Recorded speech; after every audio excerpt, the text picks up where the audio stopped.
Good evening, beautiful people, and welcome to Unscripted with Melissa Santillan. This is season 2, episode 5, and I am pleased to announce someone that I have been waiting to get on and actually chop it up with for a while.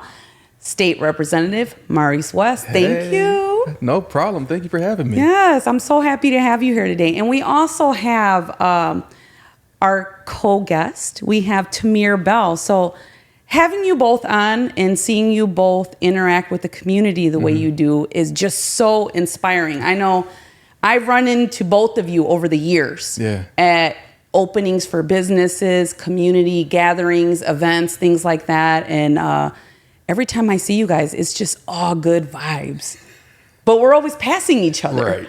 Right. So like I want Rockford to get to know you. You are both from Rockford. You guys both grew up here, went to school here, right? So Maurice, tell us a little bit about yourself, your upbringing here in Rockford. Cool. Well, first, thank you for having me, Melissa. Like you said, we always see each other in passing, but that good vibe aura that we give off, they just connect. So it was like super easy and without hesitation, I'm like, yes, I will definitely do this podcast. Because I was starting to get jealous. I've seen other podcasts. I'm like, oh. So I'm really really you kept coming up in topic, especially my last episode with Youth Build. I know, right? I didn't pay them for that either. No, but they're repping for you because you put it on for the city. You know, like you're here for us and you make things real. You are there for the youth. You're there to help them in any way possible, even if it's just showing up to talk to the young people that attend there. So the story that they told me about how they had some kind of gathering in Springfield, I was cracking up because Will and Claudia told that story like I was there. You were running because you were a little behind in this full suit, shoes and all running, sprinting there. Yeah, because I told them, I'm almost there, guys. Well, sorry, Representative, we got to go. We're walking out the front of the Capitol. So I had to run down the stairs and sprint to them. And the reason I did that is because these kids came 199 miles away from Rockford to come to Springfield. The least I can do is interrupt whatever I'm doing and at least say, come say hi. And so I wanted to make sure that they knew that they were valued, because you just never know some of our young people, what triggers they have growing up. You asked to know more about me. It reminds me of a trigger for me when I was growing up. I remember, I wasn't always the best basketball or the sports player. I tried, but I didn't start as much. I wasn't always just that, the most popular guy in school. And so quite often I saw myself being overlooked. They'll say, hey, what's up, Tamir? And then just give me the nod, or not even give me the nod because Tamir was more popular. So now that I'm in this space, I look for that little Maurice everywhere I go. Like, who's in the corner hesitant to come talk to me because they don't want to be overlooked like they've been done in the past. So I'm like, I'll be, focusing my efforts here. I'll see you, and I'll just give you that little nod and to acknowledge you, so you'll know that you are somebody as well. And so it's like my upbringing, the shortcomings of my upbringing prepared me for where we are today. And I'm excited about that. Yeah, and these kids sometimes you might be the only spark of influence in their life that they need, so that they can see, maybe they didn't grow up in the best way. They didn't have the strongest household, right? They're from a single parent family. There were a lot of struggles and things like that. So when you're there for them and you're there to hear their story or help them or guide them, direct them in a way that they can see this is possible for you. I grew up this way also. I wasn't the most popular guy in school, and here I am making a difference in my community, reaching out to you and others like you so that I can show you that it's possible. There's things that you can do later. Oh, yeah. Yes. There's things that you can do. And even though you may not be popular now, I often tell them, true story, some of those cats that were talking about me, and like I remember being a senior in high school at Jefferson High School, playing basketball. Jefferson alumni. Jayhawk Nation, all day. come through. How about you, Tamir? I went to Auburn for 2 years, graduated from Lutheran. Yes. So I'm an Auburn Knight and a Crusader as well. Yeah. We'll take it. I coached at Jefferson though last season for did? basketball, so Yes. that was amazing. Okay. I like So Jefferson. We'll No hate to Drip. We'll to adopt Jefferson. him. We'll adopt him. But I forgot what I was saying, so we'll find it. Yeah, we'll find it again. So, but you know, To the point of Rep, you ran out of the Capitol to see young people from Rockford. That's special. I remember going down to Springfield in 8th grade, and Rep Wallace was in office here in the 67th. And I was talking to her a couple of weeks ago, actually, and telling her how my life is coming full circle. I was exposed to the representative in 8th grade, and now I'm working for one in the same district. And so it's crazy to me how much, how little somebody can do, but then later on it can be so big in your life. Like it becomes a big piece of the puzzle that you start building and putting together in your life. Yeah, that sparked the interest Yes. of working in state government or politics for me. So Yeah, and I don't mean to bring up your age, but you're just so young and so inspiring already. When I first met you, you were still in high school and you already had your own business. Right. That blows my mind that to see young people have that much ambition and drive. So I know me and you have talked on the side here and there. Your parents were a big part of that, but other people that you've met throughout your life have inspired you to do things like that as well. absolutely. First, thank you, Mom, and thank you, Dad. Right, but the saying of it truly takes a village, right? Yes. I feel like I am a example of that. And so, thank you to everyone who's, wrapped their arms around me and given me the opportunities that I've been able to have so young. Maurice, thank you for He's giving me the definitely opportunity. one of them. Yeah. And really, in the position I am with him, I am meeting people that are 20 years older than me in the same position. And so that's humbling and inspiring as well for myself to see that, yes, I can be in this position. It's an honor, but also, I can't be the only one. And so how can I use this position to help somebody else get to where I am? Because he only can do so much. He has his work that's cut out for him. And, if I can teach the next person to go get the next job in this realm, that's what I'm here to do, being a trailblazer. Because I don't see other young people in these positions. And so, but I want to, and I can't hold that all to myself.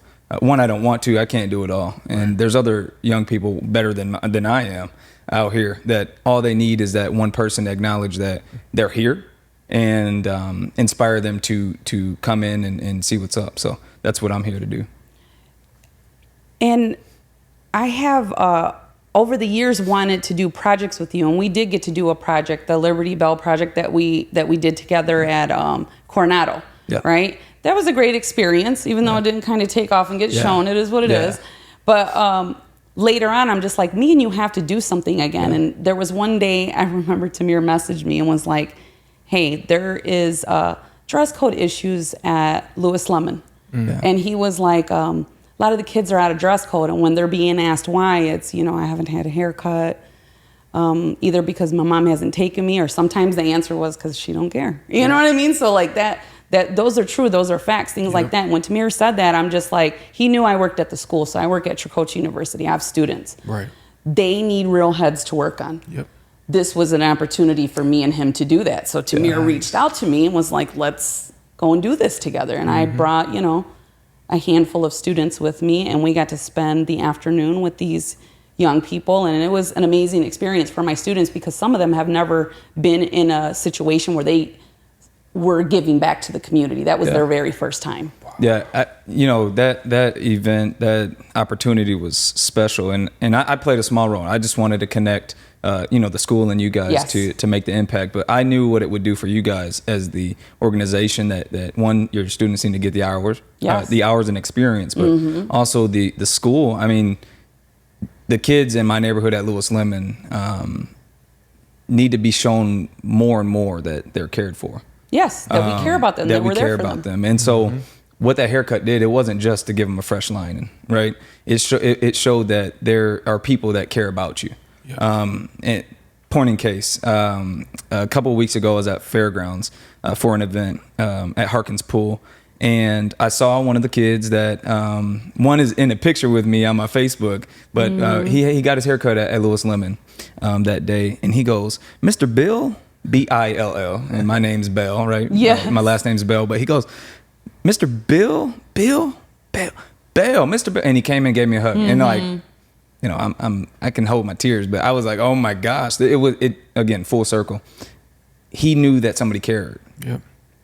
Whether that was your organization, his school, me, the people around him cared. And he can live better now that he knows that somebody cared for him. And giving the kids confidence. When you feel confident, you feel like you can just defeat the world. Like you're ready for anything. Yeah. Exactly. Yes. I mean, come on, haircuts. I just got one before I came here. Yes. Like it's a confidence booster for sure. I try not to go a day without a haircut. Because, you know, if I look in the mirror and my hair, you know, isn't where it needs to be, Your I'm hair not where is I need always to be. fresh, Tamir. Who's your barber? My barber, I give him a plug Give on him here. a plug. Deontay Muhammad. Hey, he gets you right. He does. He does. I'm a barber, so that's why I'm like, I like to know all the barbers, you know? Okay. Yes, I'm a cosmetology and a cosmetologist and a barber, so, and an educator as well. So getting to know everybody in my community that does the craft that I do, and when people sit in our chair, I have the opportunity to change someone's entire day. They can come in feeling like not very well, and they can leave feeling like $1 million. And I love that feeling, that gratification of giving that to someone. Yeah. And I didn't know if you knew this, but barbers and hairstylists are therapists too. So like Hello. I agree. we're the community therapist where people come in, they vent to us, they ask for advice. And years ago, it used to be, you know, don't ask, don't tell, like if there was domestic violence going on. But now the state of Illinois has made it where we have to have a domestic violence continuing education class every year so that we are being held responsible. If we know there's something going on with the client, we have to give them the resources they need so that they can find and seek the help that they need. Yeah. That's awesome. Yes. That's huge. I was just thinking about it from our last conversation about Lewis Lemon. And I want to pass it off to you, but one thing that you're persistent in is your posture in this community. Oh yeah. You know, I've worked with you for about 3 years now, and I can't say that you've changed. You've only gotten better. What is your position with Mr. West? So I'm the political director for State Rep West, and hold on. I appreciate that. You deserve that. Yeah, definitely well deserved. And so, you know, he has a saying, you know, opportunity for everyone, everywhere. Yeah, did I say that right? Opportunity everywhere for everyone. For everyone. And, you know, you exemplify that in your work, bringing, whether it's funding or connecting people, but you definitely create, you connect, and you collaborate to provide opportunity everywhere for everyone. And so, you know, thank you. Well, I appreciate that, and I promise I didn't pay him to say that.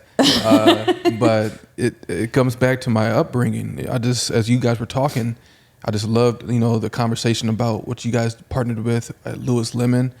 I would love to do that again because going back to empowering our young people, if we can cut their hair and then give them a headshot that they can put on their social media. Because one event that I've been wanting to do, but COVID happened, was a program of headshots, not mugshots. Ooh, that's good. Oh, I That's love good. that. That's good. Now, hey, I want to I'm be a glad part you of said that. that now. I want to be a part of that. That's live. I mean, that's out there now. No, you can't take that. That was good. We can't take it back. This is going to happen. It's going to happen. Let's do it. Yeah, for sure. Since you were Tricoci, partner with you, get even from young people to adults, get a haircut. We'll have photographers on standby. Take that picture. You get that picture right back to you.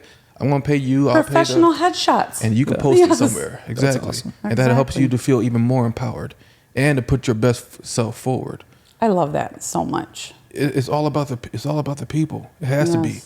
And I just loved how you just gave a plug to Brother Muhammad, who's his barber, when everybody else be like, bro, why don't you be rocking with me? Let me be your barber. There's enough out here for us all. for all of us, right? I can't service everybody in the Rockford area, nor do I want to. Right. There's not enough of me to go around. Exactly. So, and you always see everyone closed fists, worried about, losing their influence or someone trying to take them out in some way. But if you open up your hand and then learn to just collaborate with others, there's this big chance that one day we can do great work together and no one's going to be trying to cut anyone from the knees. Yeah. Let's work together on these issues. It's the educator in me. I always feel very nurturing and giving. So like I want to share my craft so that I can, to me, it's most gratifying to share and set off light bulbs and watch someone grow in my industry, not fall behind me. I want them to exceed what I'm doing. Right.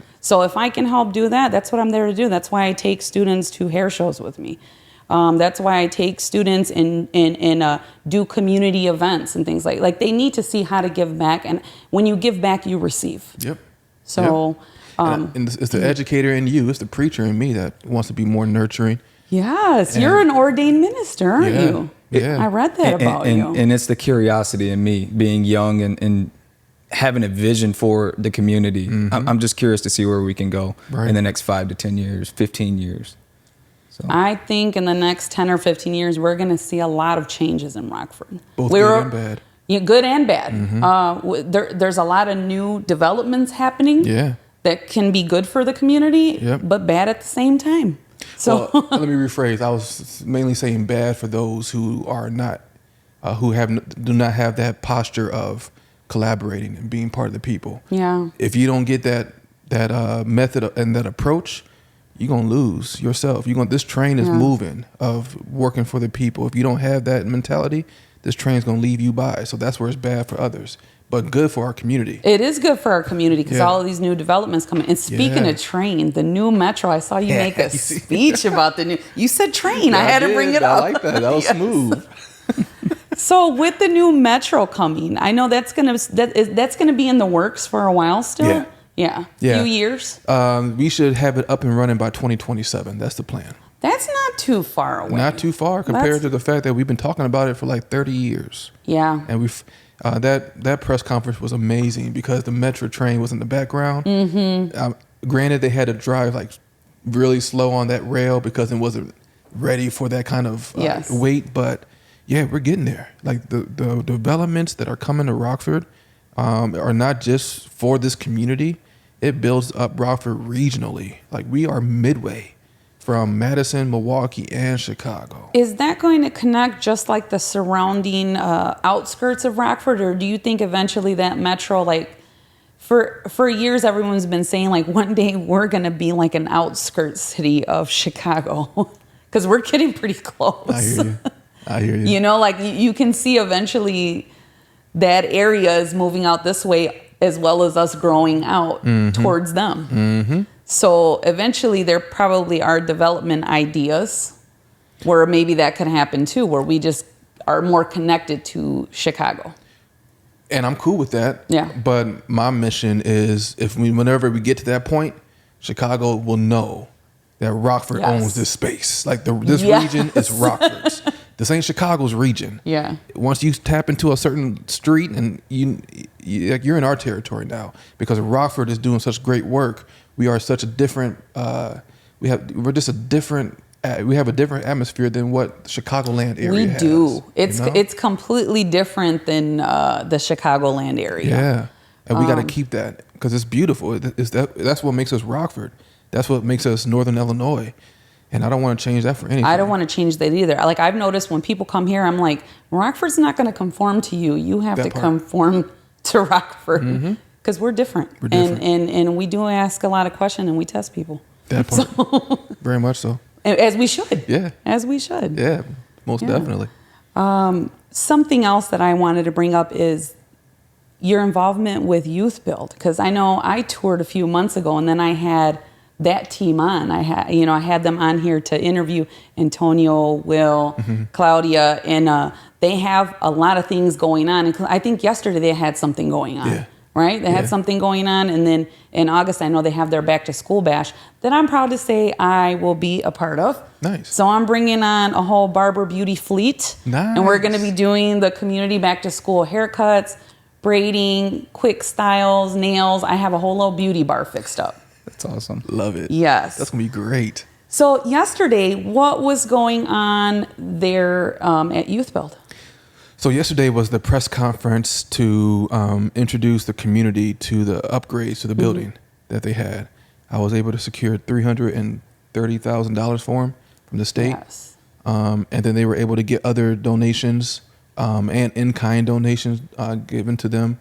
But the best part was the fact that the young people at Youth Build were able to be a part of the building, the build out. Yes. Putting down the floors, painting the walls, and they're learning this.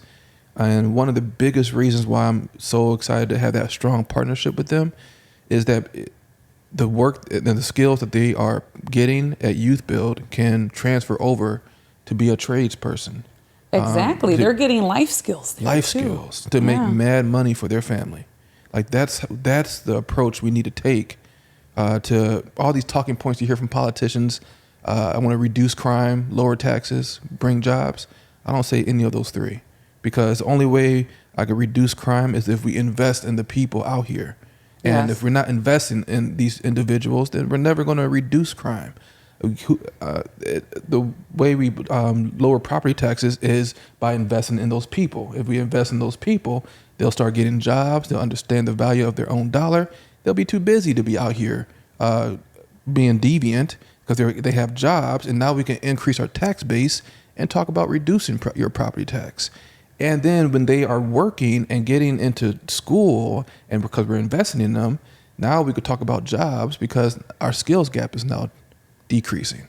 We have people who have high school diplomas and GEDs and licenses. And now these jobs are going to say, oh yeah, Northern Illinois has that skilled workforce.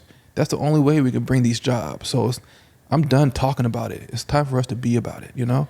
And I feel like too, nothing against college, but college wasn't an option for me. I hear you. It wasn't. It's not what I wanted to do with myself. I had a vision for something else for myself, and I'm doing exactly what I want to do. But I got into a trade.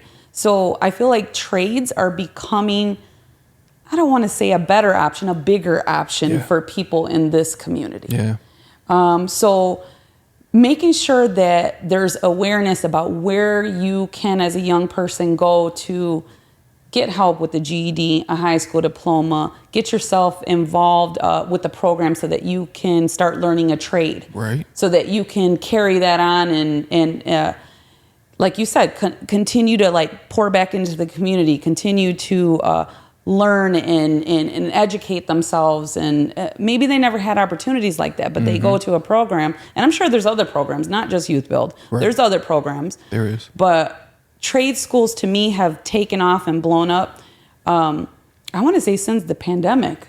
Like I did maybe before that, but I've noticed trades have just become a more popular option. I'm with you. Yeah. I'm 38, and I remember growing up, it was either college or job, or work, college or work. That was the option. You go straight to work in a factory, or you're going to school. That part. That was it. That's what it. my family said too. And when I Same. told them I wanted to go to cosmetology school, that's a hobby. Why do you want to do that? You're not going to make any money. They try to talk me out of it. I had a lot of people try to talk me out of it. Yep. And a lot of us struggled because if we did not make the cut for college, it's like, oh crap, I must not, be a successful individual. But now I'm loving the fact that, like you said, we're promoting trades even more and saying, hey, this is an option towards success. Not just like, it's not a plan B option. No. If you can't make it through college, go to be a cosmetologist. No, this is an actual career, and you can make a living off this. I'm glad that we're changing our rhetoric on that, And I like to show them that there's different things you can do, not just work behind the chair until your back goes out and your knees go out. Like you can become a director for a company like Matrix. You can have an event. You can be an event coordinator where you have barber and beauty events. You can work for a big distribution company. Yep.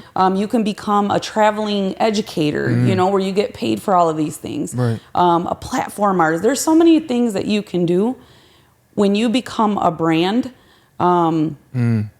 you build yourself, and now people actually come to see you not just because of how good of a hairstyle you do.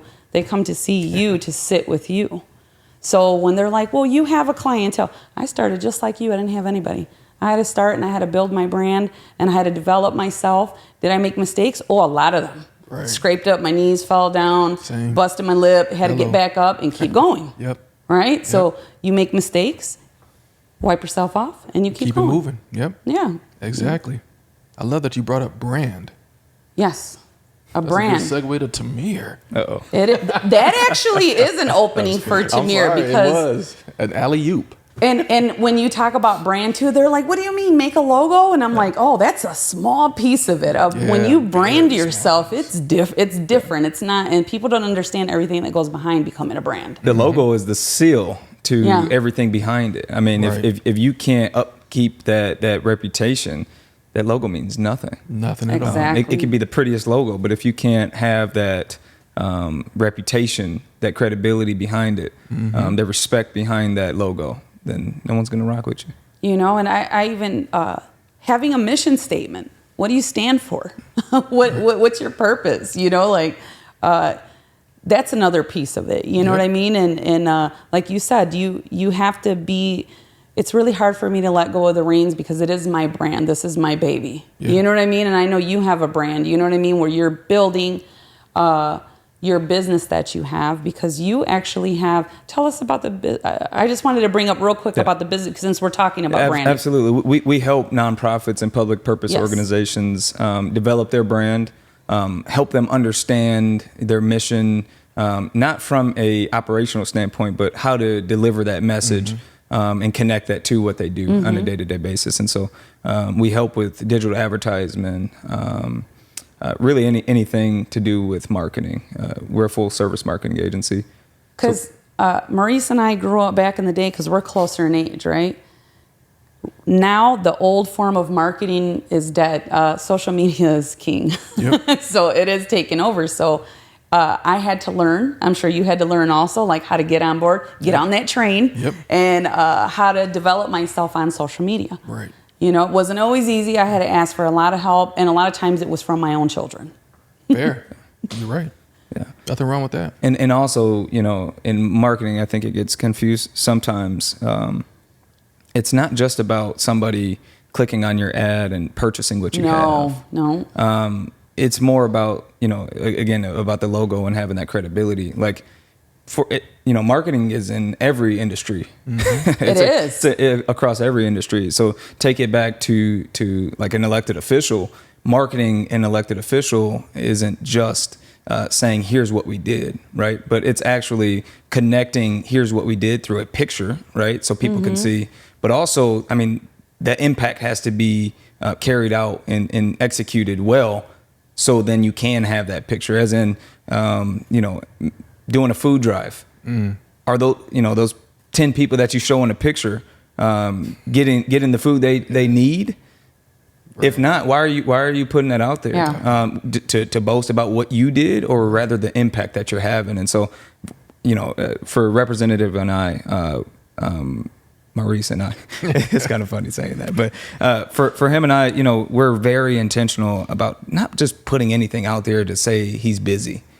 He is busy. His calendar's full. You market for him. Yeah. Correct? So we develop, you know, our communications in delivering the message of impact. Like this isn't to get him to the next level or wherever it may be. It's to show that your representative is working for you. Yeah. And if you need anything, he's one call away. Right. And that's the only message we want to preach. He's about the people and for the people, and we all see that. Yeah. We feel it when it's real, you know, like, so. Thankful to hear that. Yes, you know, like you can tell when someone's not completely genuine about things. Yeah. Anytime I've seen you at events, it's like I said, it's just a good vibe. Like you're there because you want to be there, right. And you're present. You know what I mean by that? Like you're actually, even though you have a million other things going on, you're completely present in that time. Yeah. In some elective, I mean, I worked with many of them, and some get caught in the moment. Yeah. I would say all get caught in the moment. It's just which way you're caught. And he's caught with the people and the interaction.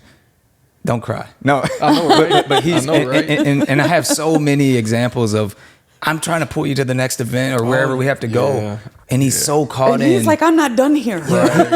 He's so caught in gotta learn that. understanding, understanding the problems, because he knows when he goes back to the office and talks with his team, he needs to be talking about what the people need, not what he wants the people to have. Right. It's really about what the people need. And so I'm grateful to be able to work with him. He's doing great work. His team is amazing on the state side. And I just have the opportunity to play a small part in helping him get reelected so he can continue to make the impact that the community needs.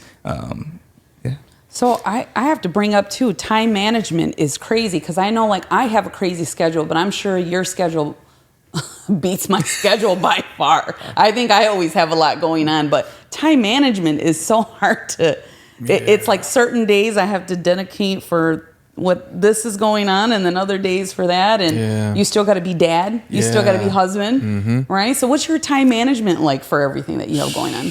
That is an excellent question. Well, I learned recently, within this past year, to focus on doing what is required of me and not expected of me.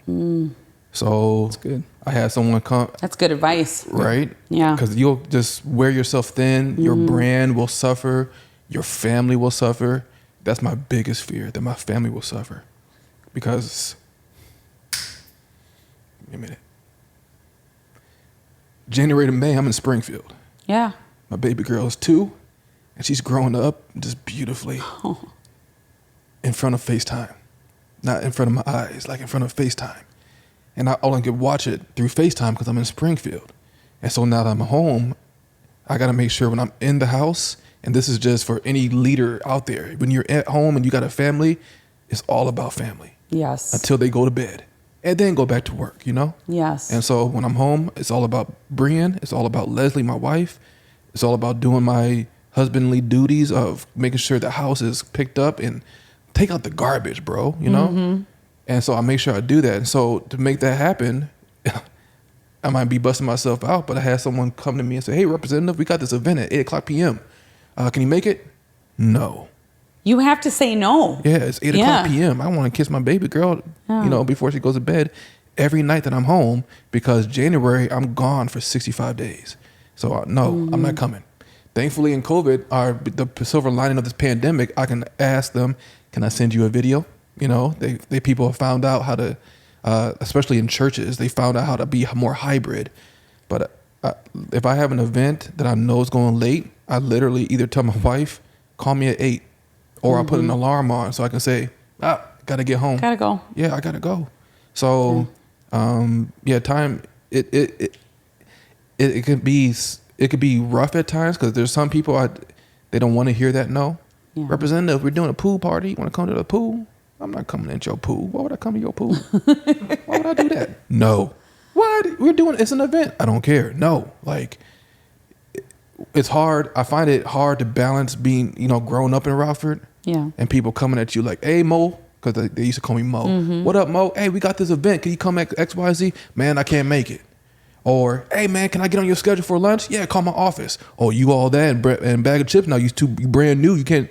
Bro, this is the role. That's the role that I play in the community. Like, I'm a busy guy. Right. Yeah. So often people try to, guilt me into, oh, don't forget where you came from. Oh, I didn't. I'm thinking about my family too, And now it's that hard you to said balance. that, don't ever ask me to come to your event. Yeah. Public service announcement.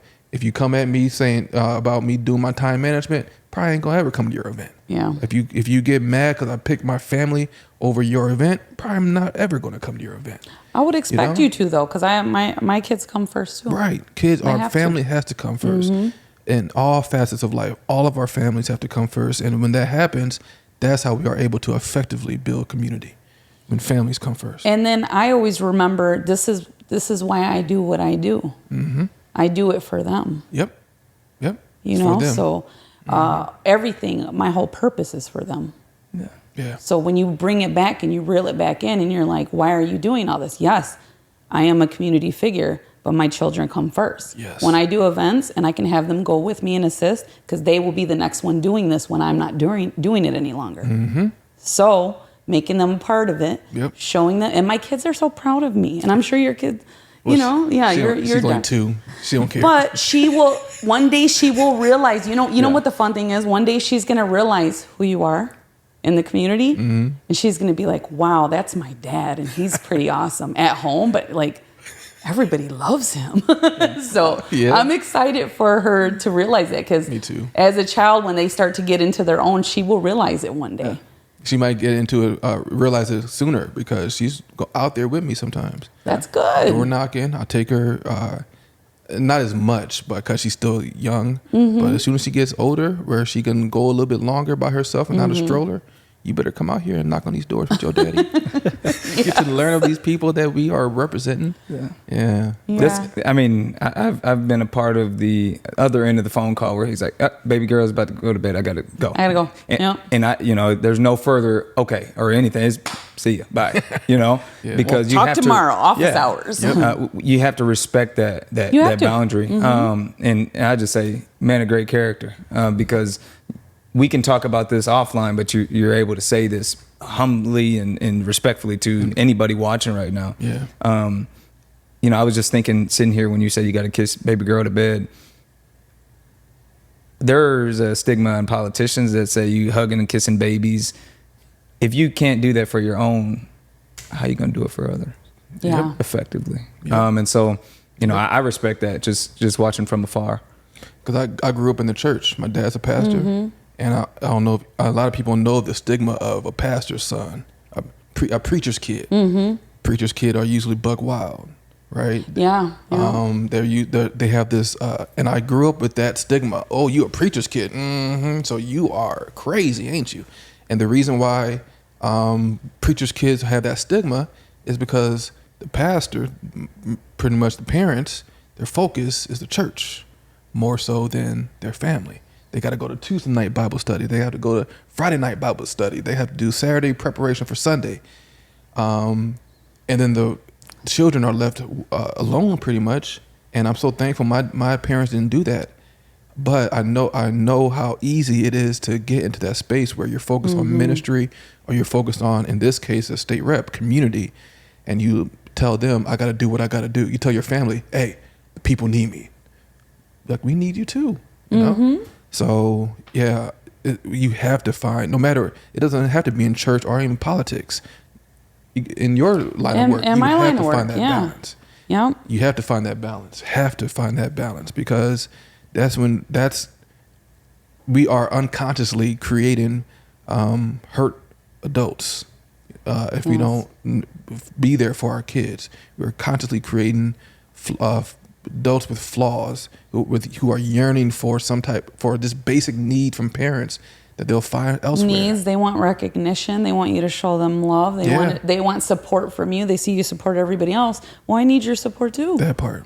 Yeah. That part. Mm-hmm. So I'm preparing myself when baby girl starts to do her thing in her sports. I'm preparing myself to do those one night trips back from Springfield to Rockford, just to go right back the next morning.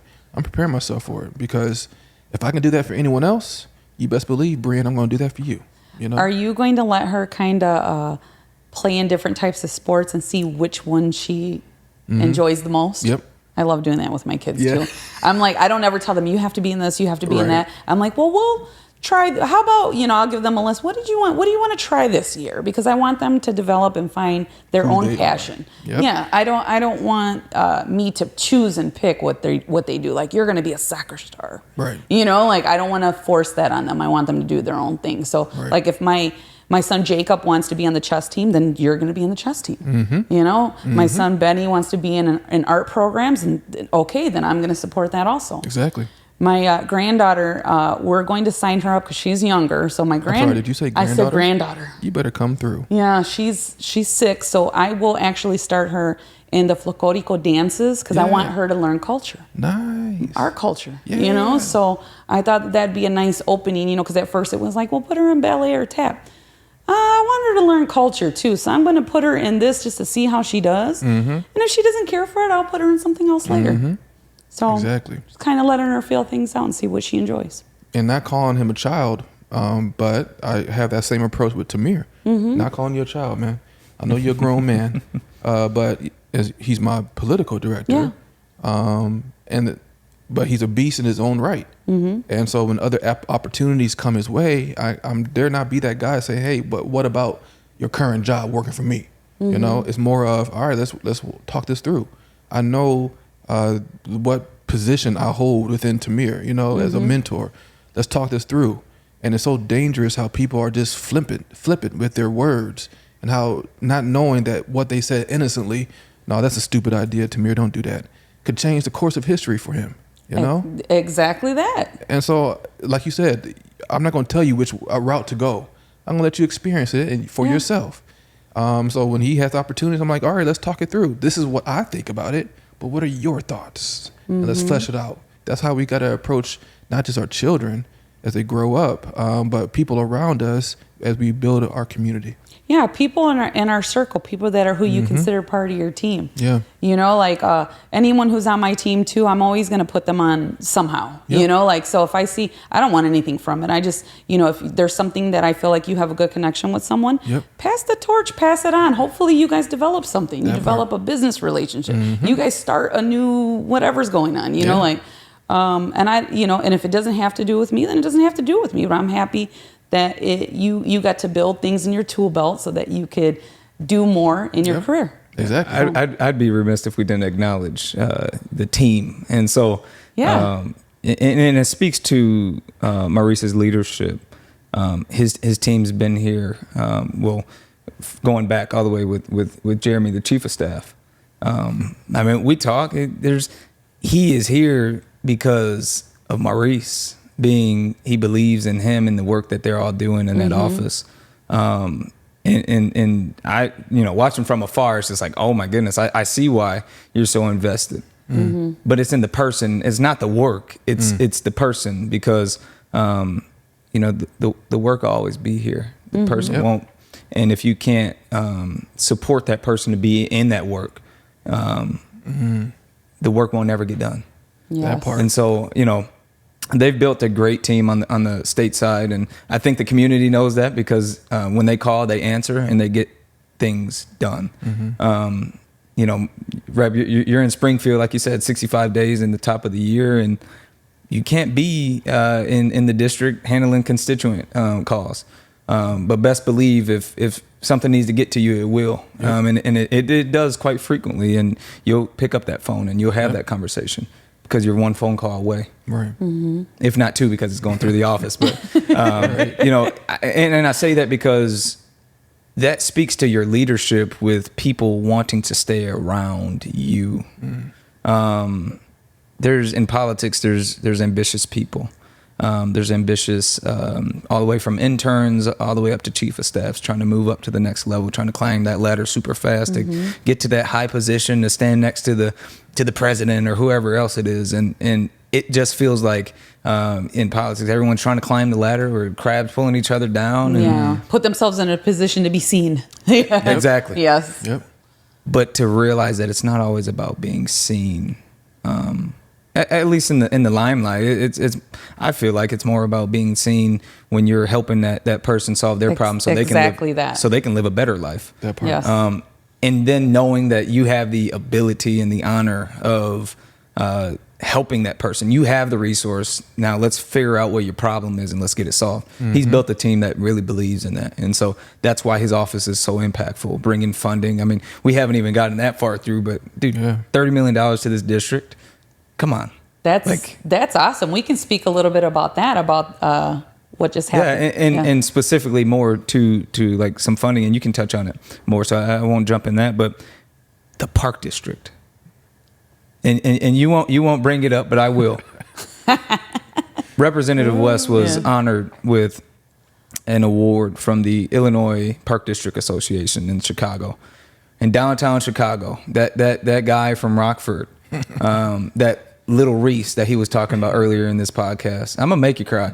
That guy that has been overlooked. In a small big city. A guy that at the beginning had no support, but now everybody loves him, trying to give him hugs and kisses, was honored with Legislative of the Year award from the Illinois Park District Association. And when I tell you, because I was there, and community leaders was there from here in Rockford, from the Park District, and the staff, it was exciting to see, but I expected nothing less. I literally expected nothing less because, one, he shook the room, and he always does.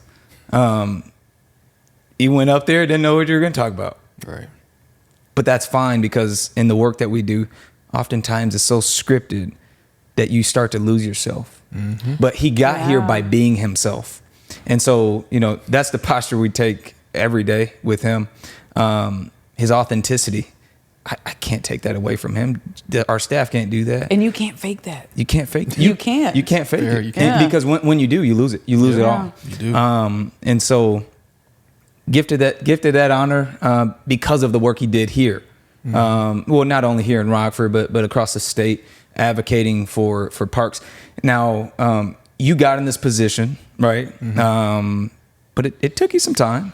Yeah. It took you some time, and touch on the story that you talked about at the award ceremony, being at the park, trying to negotiate in your head whether you're going to do it or not. I mean, you can tell the story, but you ran for 2 other offices before. Yeah, I did. I ran. Well, first, before I go into that, let me just put a plug for leaders out there that if you want to be an effective leader, you have to love your staff. Yes. Like love. Like CEOs, that there was a survey, they changed the word love to compassion, but there's what's wrong with that word?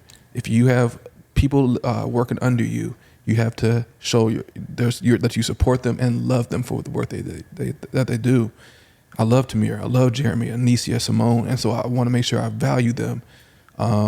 And then in turn, they turn that around with that energy, and then they show that same kind of value to the people that call.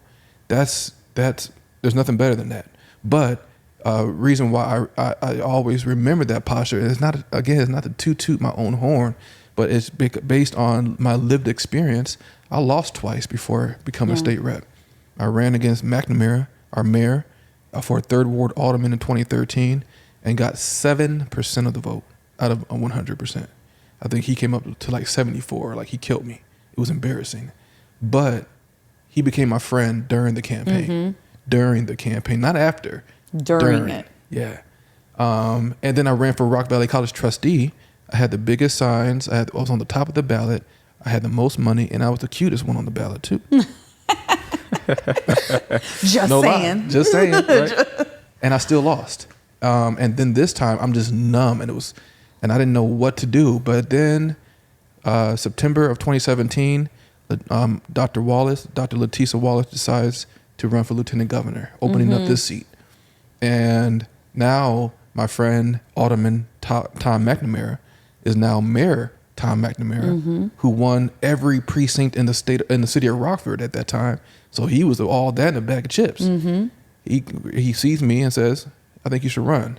I'm like, "No, I'm cool," And then I see someone else. The time is now.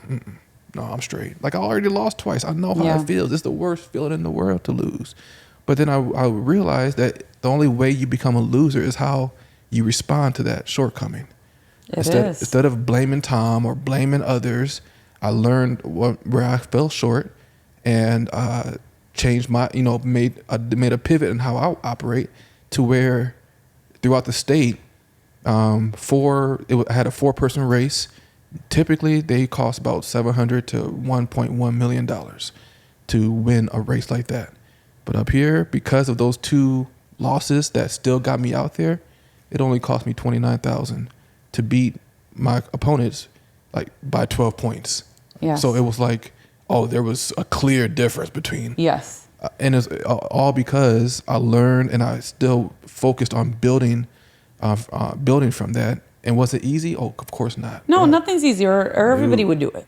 Right. Yes. Or was it like I got depressed? I experienced mental anguish, and I found myself in the parks, trying to build myself back up, because it can work on your ego. Like, I remember the day after I lost one race, I went to Lydia's restaurant by myself, and normally when we eat by ourselves, we have headphones in. I didn't feel like listening to music, so I didn't have any headphones in. I heard the conversation behind me. "Hey, I saw Tom McNamara won." yeah, who was that random black guy who put themselves in there? He got killed, and I'm right here, You're not knowing I'm listening. right here. And so I, cut up my pancake with tears in my eyes. I remember those times, and now here I am having people like Tamir who's helping to get our message out even more. And I remember what it felt like to be overlooked, and like, why? How can I do that to him? How could I ever do that to Jeremy? How could I ever do that to you? Podcast, unscripted? Does she see thousands of people? I ain't gonna be on this. Well, how can I do that to you? Yeah. And so, and it pains me when I see other electeds who ain't all that do that to people like you. It's stupid. And but what I feel good about is that our community is yearning for a difference. They're yearning for substance. They're yearning for people who will tell us what we need to hear, not just what we want to hear. And I have a lot of colleagues who will talk stupid on social media, not believing a word they're saying, just for the likes and the shares and the notoriety that comes with it. And it's disgusting.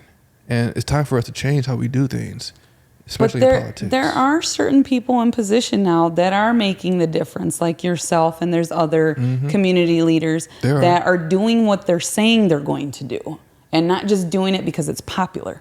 Very true. Do you know what I mean? So you're watching the diversity happen. You're watching the inclusion happen. To be a part of it and to be around right now, I feel like it's just such an important part of our history here in Rockford, because it is changing. It is changing. Yeah. Well, like big time. Yes, it is. Like the possibilities for our community are going to be, it's like, especially on the west and south side of Rockford. Yes. Like the fact that we're going to be breaking ground in so many different arenas, like so many different areas of Rockford. Did you grow up on the west side? No, I grew up on the far east side. On the far east side? But my church is literally named West Side Church of God in Is Christ. it? I grew up actually on South Main, like right in the heart of the south side. So you saw that. I saw how it was developing. I saw when everything got torn down. I used to be there when all the original structures were there. And South Main looks completely different than when I grew up. Right. My family owned a business right there. We owned Guadalajara de Noche. So we had live music every Friday and Saturday. We had authentic Mexican food. And my family was in that place. My grandmother owned it for 35 years. So I saw a lot. I grew up in a nightclub. Not everybody grew up in a nightclub. Love it. So I feel like that developed me for the things that I'm doing now, Pretty too. much, yeah. Yes. And you have mad dance moves, don't you? I do. I can cut a rug. Love it. Yes. That's awesome. But to watch the changes and the developments occur right now it just blows my mind to see how different Rockford was.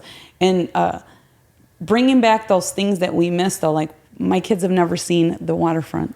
I know. Remember they used to have right there at St. Anthony's Church, the carnival. Remember they had a carnival there?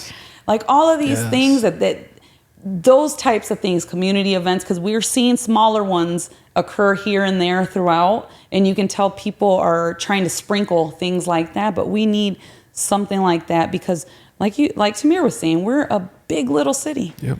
And we have so much potential. We're literally like a hub. We're like near every state. Like we're in the state line, So like State we have line area. Yep. We need outside people to come and enjoy Rockford. Like we do. We need tourism. We need like all of those things that we're missing from having those types of events and venues, right? So like utilizing that BMO Harris Center a little bit more, Yep. Disney and Monster Trucks is cool. WWE is cool, but can we get, Yeah. We also do, as community members, have to make it enjoyable to come here. Exactly. And whether in any part of the city, whether you're going to a restaurant or the Coronado, downtown, far east now to the casino, whatever that may be, we as a community, from a system all the way down to entertainment to just how we communicate with people in this community, we have to make it enjoyable. Otherwise, we'll never get to where we need to be. Yeah. Yeah, because I know a lot of times you're like, oh, they're going to have somebody's going to mess it up. Yep. Right? We have to take away. Exactly. Yeah. Exactly. I We have hope to take they away that behave stigma. tonight. we've got to take away that stigma though, and fix our posture and we all need to see what's happening. That's all cool.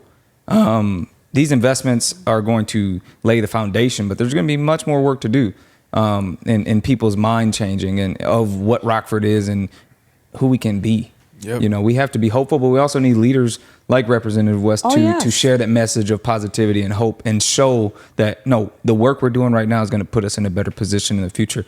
But we all have to buy in, not buy into him, but buy into the impact and the work that's going on. Yeah, exactly. That part. And you mentioned the casino. Like, I'm excited to see what the casino brings because I feel like that's going to be the first step to bringing in more tourism here. Mm-hmm. A lot of people are going to come here just for the Hard Rock. Yeah. The Hard Rock closed down in Chicago. They don't have it anymore, right? Isn't the Hard Rock? I think it's just a restaurant. It's just a restaurant, but it's not, it's not what it used to be. Like, you go to bigger cities and they have a Hard Rock. You go to Vegas, I forgot where else they have other Hard Rocks, but a Hard Rock is known for being a certain type of venue. Mm-hmm. So to see that happen here is amazing. But also, those are companies coming here. Yes. That means they see something in this city. There's but we have to here. see it in ourselves as people, as community members and residents that we are bigger than where we are right now. Yeah. We just have to pull back the tape and see, or pull back the Band-Aid and see where the wounds are, fix those wounds and move forward. Because there are systems in place that have kept a certain side community down, but there are leaders that are trying to undo that and move us forward. And so I'm hopeful. I don't know about y'all, but I'm hopeful. I'm very hopeful. Yeah. And to your point, there is a lot of potential here, and it's going to happen whether Rockford is ready or not. But when you said earlier, investing in the youth, helping them with higher education, things like that is a stepping stone to help build our youth and get prepared for the things coming. Most definitely. Getting them ready for the trades that are going to be needed here. Yep. You know what I mean? All kinds of developments are coming up. So like, we need construction. We need people that are, in entertainment. We need people who there's just so much stuff that's coming here. Yeah. And to prepare everybody for that is necessary. Very much so. Yeah. Because since you're talking about construction, a lot of our construction that we are excited about will be built by the unions. Yes. And I'm very excited about the fact that even my conversations with the unions, they're coming to me saying, Representative, we know we're just white men. Help us to figure out what we need to do. We know we have that stigma of just being white men. We're working diligently to diversify our trades, but help us to do that even more within the community because we can lay out the platform, but if the trades or if the people are not going to, we could lay out the table, but if you're not going to come sit at the table because you're used to that table not being there, or you're used to just sitting off in the corner and just talking about it and complaining about it when there's an actual table that make is being it happen. set. Get in that position. Right. Yes. Get yourself prepared. Educate yourself. I talked to the airport, the fastest growing commercial airport in the world. Cargo in the world. Fastest growing. In our backyard. Right in our backyard with thousands of jobs. And when I talk to them about, and they desire for our local folks to get those jobs. Well, why aren't they? Well, one, transportation needs to be addressed. Like, how do while we are building these different companies, we need to make sure our public transportation is ready for growing this. for it. Yeah. But two, people are not applying for these jobs. They're used to sitting in the corner griping about it rather than coming to the table that's trying to be set. A lot of people don't want to go back to work since we had the pandemic, and I'm just not understanding why. It's Me neither. I was going to hope you had the answer. I wish I had the answer because I work like 2 jobs. Right. We just want you to have one. Just do. Yeah. So I'm not understanding why they're feeling like they don't have to go back to work. Like, they got to stop using the COVID card. You know what I mean? Like, yes, it's still here, but like, you have to go back to work. Yep. You have to make a living. You can't just expect to live off of, whatever you're living off of right now. Because that money is going away now. It's going away. Pretty much gone. Yes. Yeah. So you're going to have to make your own living now. That's what I'm saying. So the moment that's finished, hopefully we start seeing an increase in applications, and then it's just like, do we have to have workshops in the city so that they can get professional headshots? They know how to fill out a resume correctly. And it's like in the past couple of years, what are you going to put on the resume? You just didn't work because of COVID? And most employers will be understanding of that. Yeah, but I hope so. Yeah, I believe so. Yeah. But we need you to make that first push. The jobs will be there, and you have to come to the jobs. The jobs can't always come to you, Even though there are jobs out there that are knocking on doors to try to get people to apply, and people still are not applying. But also companies don't want to come here if that's the case. Like, if they're going to bring their company here, they won't bring their company here knowing that people won't come. That people are not going to come to work. Yep. Like but we have a workforce here. They just we need to figure out how to light the fire, I guess. Yeah. Like lighting the fire. Like, how do we light the fire as, that makes them want to get up, and is it cutting off all the funding? I don't know what it is. Like you said, nobody has the answer. We're just going to have to learn from this. Because I know when COVID happened, it was sink or swim. You saw a lot of entrepreneurs being grown, and then you saw a lot of people fall back. Most definitely. Yep.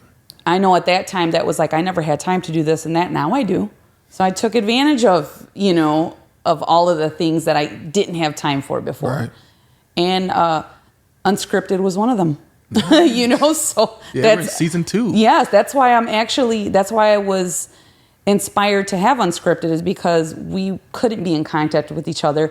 This was still legal. This many people in the room was legal.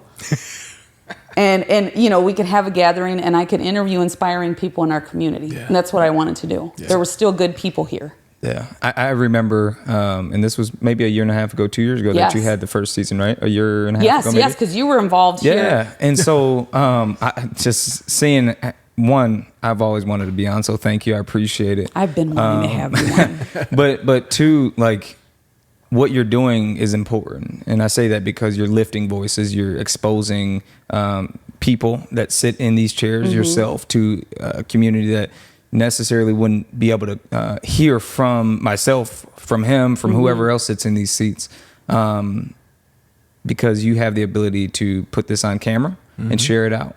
And whoever gets to receive that message is receiving a message well, because you're not just putting anybody in these seats. No, I'm not. I'm choosing. You're lifting strong voices. I'm here. definitely choosing people to sit in these positions, and nothing against the people who reach out and say, "Can I be on your podcast?" And I'm like, "Well, what do you do? I don't really know what you do." I usually select my people who are on here, and I select you for a reason. Right. You know what I mean? You have a voice, you have a message, you're doing things in the community that people need to hear about and see, and that's why I selected you both to be on here. Thank you.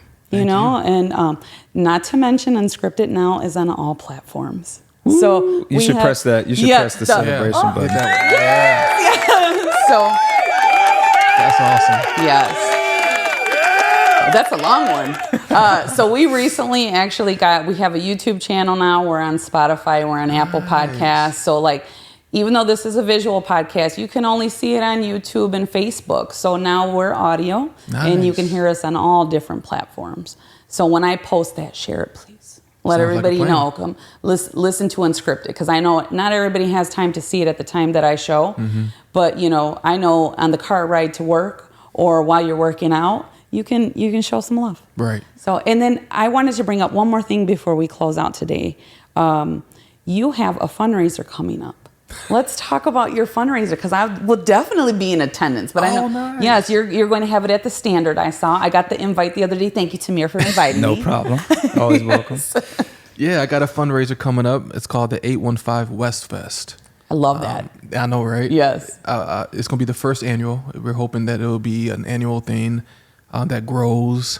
But the biggest part that we're excited about within this West Fest is that we are promoting local restaurants this year. We don't know just yet, but as I invite people, not just locally but throughout the state, they'll be able to experience the Standard. That's in our beautiful downtown, venue, right? Yes. 4 different local restaurants, and then one day I hope that we can start also promoting local artists, local musicians. But yeah, it's August 9th from 6 to 8. It's my essentially helping me to prepared for the campaign that starts in September for the 2024 election.